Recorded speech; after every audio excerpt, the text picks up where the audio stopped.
company which started to have the biggest influence on India was the East Indian Company. But a long time ago, before India had any influence at all, the Aryan people came to India. They were speakers of an early form of Sanskrit and were to find in the northern India at the time they ruled. This happened in the Vedic age. If we take a look even further back, 322 years before Christ, northern India was ruled by Chandragupta Mauryan. He was first in charge of the Ganges valleys. He took advantage of Alexander's invasion and expanded his territory. He founded what is now known as the Mauryan Empire. Chandragupta expanded his power to rule so widely that he decided to divide the land into provinces, each given a governor, and usually that person would be someone from his family. Chandragupta developed the society by establishing a complex bureaucracy and a bureaucratic taxation system.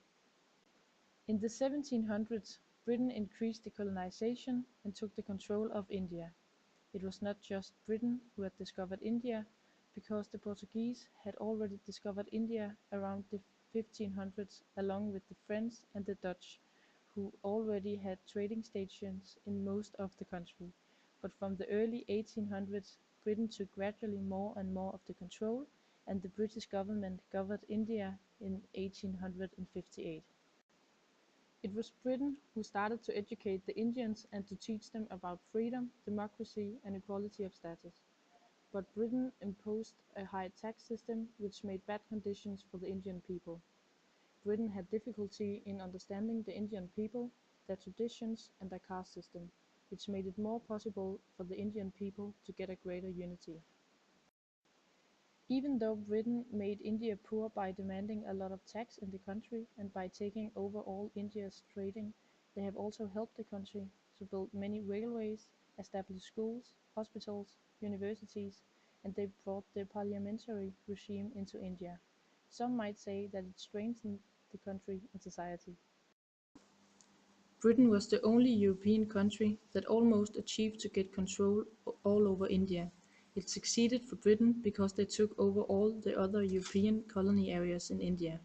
Britain had in 1750 to 1850 extended their area so they now had 60% of India under their command. The rest of India was small princely states, but they still needed financial help from Britain, so they were controlled indirectly. The Europeans were very interested in India because of all India's articles. The countries in Europe started a race to get the most wealth and power in India when the sea route was discovered.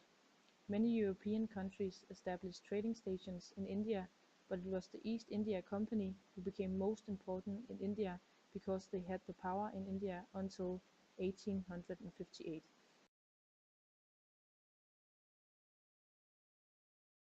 The contrast between Hindus and Muslims was great because of the Congress Party, led by Nehru. Nehru believed that all Indians should join the Congress Party and fight against the British. If they did, they would win, he argued. Nehru did not involve religion in politics, so he could not accept that Muslims acted as a political group to ease their goal of freedom, but he guaranteed the Muslims that their wishes would be respected in a free India.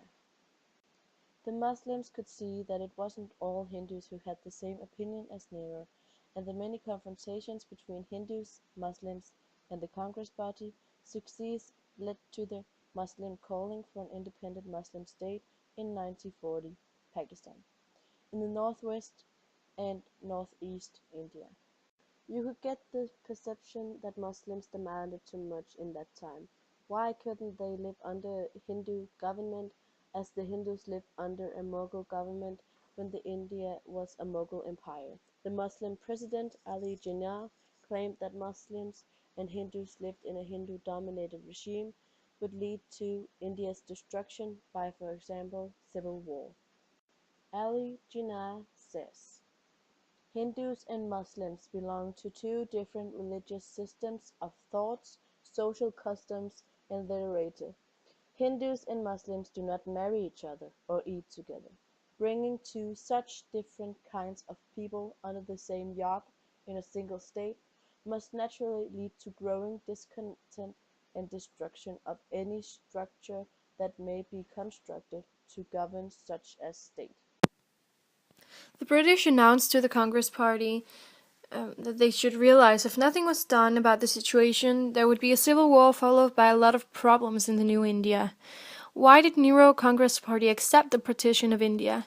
The 15th of August 1947, both countries declared independence with Nehru as head of government in India and Jinnah as head of government in Pakistan. Pakistan came to consist of two parts: West Pakistan, now called Pakistan, and East Pakistan, now called Bangladesh. The partition of India led to large migrations, where Hindus from Pakistan moved to India and Muslims moved from India to Pakistan. There were also many Muslims and Hindus who remained where they were. Besides, there was disturbances which affected that approximately 500,000 were killed. Gandhi was against the partition. He didn't think that religion existed to separate the people. He began to like the Muslims who still lived in India even more, and he struggled to get the government to protect them. The 30th of January 1948, Gandhi was murdered by a religious fanatic who believed that Gandhi gave too much respect to the Muslims. The time was then used to gain control over things and develop the new Indian government. But relations between Pakistan and India were never good. They were often fighting with each other about the city of Kashmir, and the bad relations between these countries are still seen today. Today, when people think of India, the English ruling or the civil war between Pakistan and India is not what pops up in their mind. India is now more known for their productivity and the fact that what is on the outside is not always on the inside. A big part of the Indians work at call centers where they take their time to answer the phone, to talk to or answer questions for Americans and people from other countries.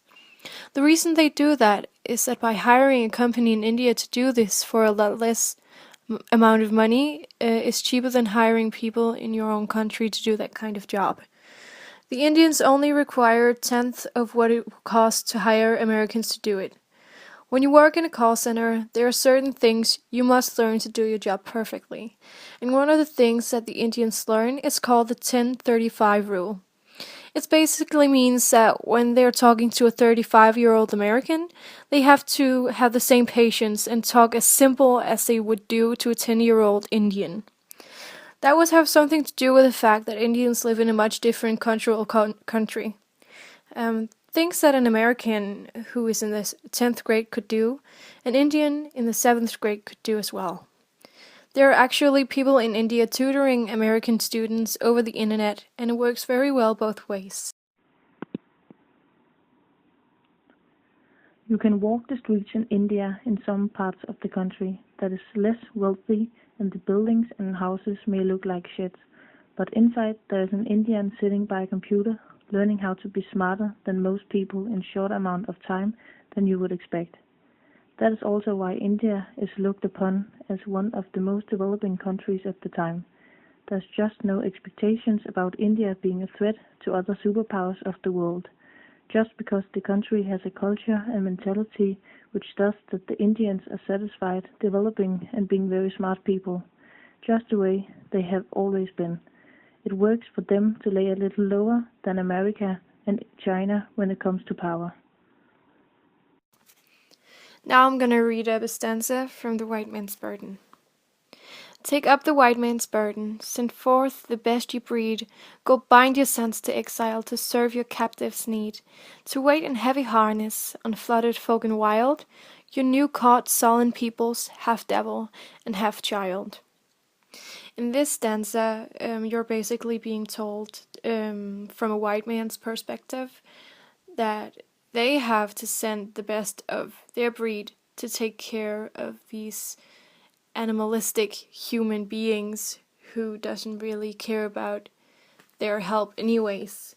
So this is a clear sign of imperialism because the English wants the Indians to be grateful for taking over the country because they're saying that they're giving them possibilities and things that they couldn't have when it was just them who ruled the country. So the English want the Indians to be grateful for them taking over. Imperialism can be a very, very aggressive thing, and it can get stuck so far in your mind that you're not even realizing that you're struck by imperialism. We read this story called Karma, who is about this wealthy Indian middle-aged man who actually sees himself as English, and he wants to be looked upon as English, and he sees other Indians as lower range than himself. And this is a clear sign of imperialism that has gone too far.